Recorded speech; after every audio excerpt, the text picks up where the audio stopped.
Le système des retraites français est un système qui s'équilibre peu ou prou à long terme. Sûrement restera-t-il encore assez longtemps dans le rouge, tout dépend en fait des hypothèses de croissance, de productivité, d'activité qui créent une marge d'incertitude non négligeable.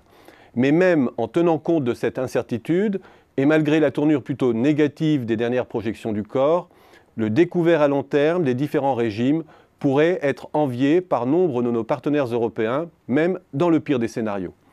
Alors pourquoi une énième réforme ?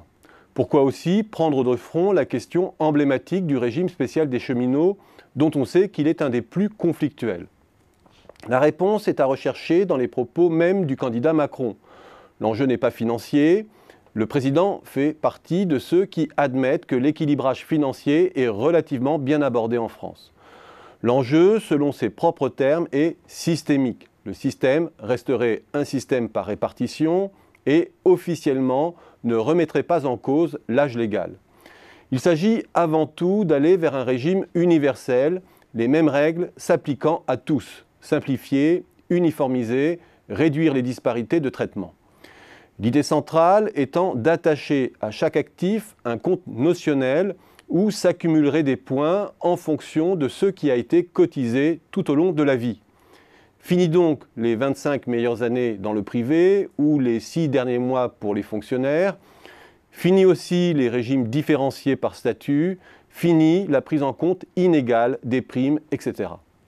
Il s'agit aussi d'une réforme de longue haleine, dont l'application ne concernerait pas le présent quinquennat. Pas d'urgence donc. Plutôt l'idée de parvenir à la der des der en matière de réforme ou de paramétrage.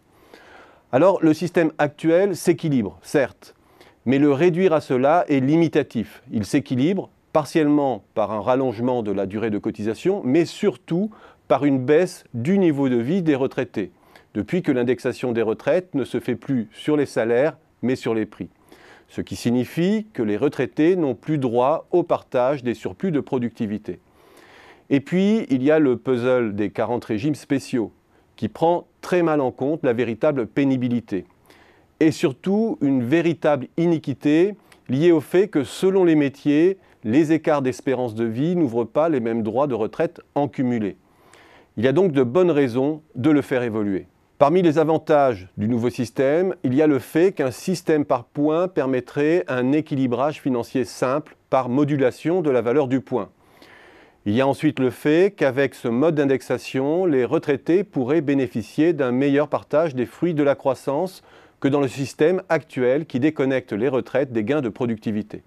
Encore faut-il que la croissance soit au rendez-vous. Il y a enfin le fait que dans un monde où les carrières sont de plus en plus discontinues, ce système permettrait une plus grande fluidité entre salariés, entrepreneurs, auto-entrepreneurs, voire fonctionnaires. Parmi les grandes ambiguïtés du nouveau système, il y a l'âge, soi-disant inchangé de la retraite. Ce système générerait en fait une forte incitation à travailler plus longtemps et à accumuler des points supplémentaires pour les salariés occupant les postes les moins pénibles. Une autre façon de créer de l'iniquité en fonction de l'espérance de vie. Et puis, il y a enfin le non-dit de la prise en compte de la pénibilité, qui risque de produire une nouvelle usine à gaz à la place de l'ancienne.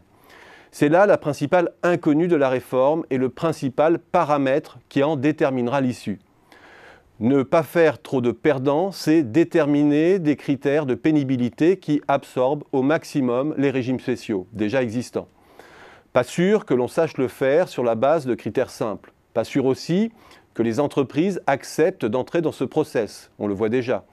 Et si, à la place des régimes spéciaux, on débouche sur du sur-mesure pour 30 millions d'actifs, pas sûr que la simplification sorte gagnante.